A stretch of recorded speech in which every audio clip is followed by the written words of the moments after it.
কুষ্টিয়ার একটি দৈনিক পত্রিকায় আমার বিরুদ্ধে নিউজ করেছে। এই নিউজ করার আগে আমাকে আত্মসমর্থন করার কোনো আমাকে সুযোগ দেওয়া হয়নি এবং আমাকে জিজ্ঞাসাও করা হয়নি যে আপনার বিরুদ্ধে এই নিউজগুলো আসছে, এটা সত্যতা কতটুকু আছে। আমি মনে করি যে আমাকে আত্মসমর্থন করার সুযোগ দেওয়া হোক। আমি এই সম্পাদকের সাথে আমি টেলিফোনে কথা বলেছি, আমি তার সাথে দেখা করতে চেয়েছি যে আমার বিরুদ্ধে যে সংবাদ পরিবেশন করলেন আপনার কী প্রমাণ আপনার কাছে আছে। উনি আমাকে বলছেন যে না, আমি আপনার সাথে দেখা করতে পারবো না।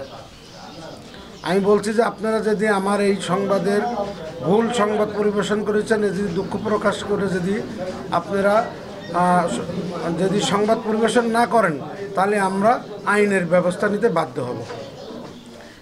এই সংবাদটা পরিবেশন করে আমি ব্যক্তি রহমত আলী রব্বান এমন কিছু না। এই সংবাদ পরিবেশন করে আমার বিএনপিকে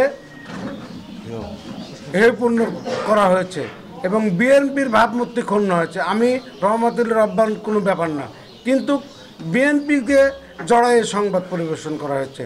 আমি দর্পণ পত্রিকার সাংবাদিকের কাছে অনুরোধ করব, আপনারা এই ধরনের সংবাদ আর যেন কখনো কোনো ব্যক্তির নামে এবং দলের নামে প্রচার না করেন জন্য আমি আপনাদের কাছে সবিনয় অনুরোধ করছি এবং নিবেদন করছি।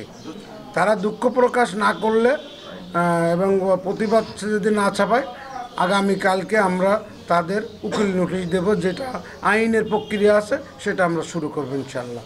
একটি কুচক্রী মহল তার বিরুদ্ধে ষড়যন্ত্র করছে। এই ষড়যন্ত্রের আমি মিরপুর পৌর বিএনপির পক্ষ থেকে প্রতিবাদ জানাচ্ছি এবং অবিলম্বে এই কুষ্টিয়া দর্পণ পত্রিকার সম্পাদককে অনুরোধ জানাবো যে এর সত্যতা স্বীকার করে আপনি পুনরায় বিবৃতি সত্য প্রকাশ করুন, সত্য নিউজ করুন। না হলে আমরা আগামী দিনে 2 দিন যে সময় দেওয়া হলে 2 দিনের মধ্যে যদি ভুল স্বীকার করে নিউজ না করে আমরা তার বিরুদ্ধে মানহানির মামলা করব, আইনগত ব্যবস্থায় চলে যাব। মিথ্যা সংবাদ পরিবেশন করতে নিষেধ করছি, হলুদ সাংবাদিকতা পরিহার করার অনুরোধ করছে, হলুদ সাংবাদিকতা।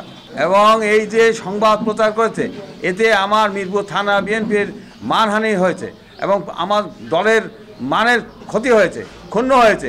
এজন্য আমি অত্যন্ত প্রতিবাদ জানাচ্ছি, জোর আলো কণ্ঠে প্রতিবাদ জানাচ্ছি। যে সাংবাদিক এইটা প্রচার করেছে সে যদি স্বীকার করে, ভুল স্বীকার করে যদি বিজ্ঞপ্তি দেয় তাহলে তাকে ক্ষমা করে, তা নাহলে আমরা মামলায় যাব।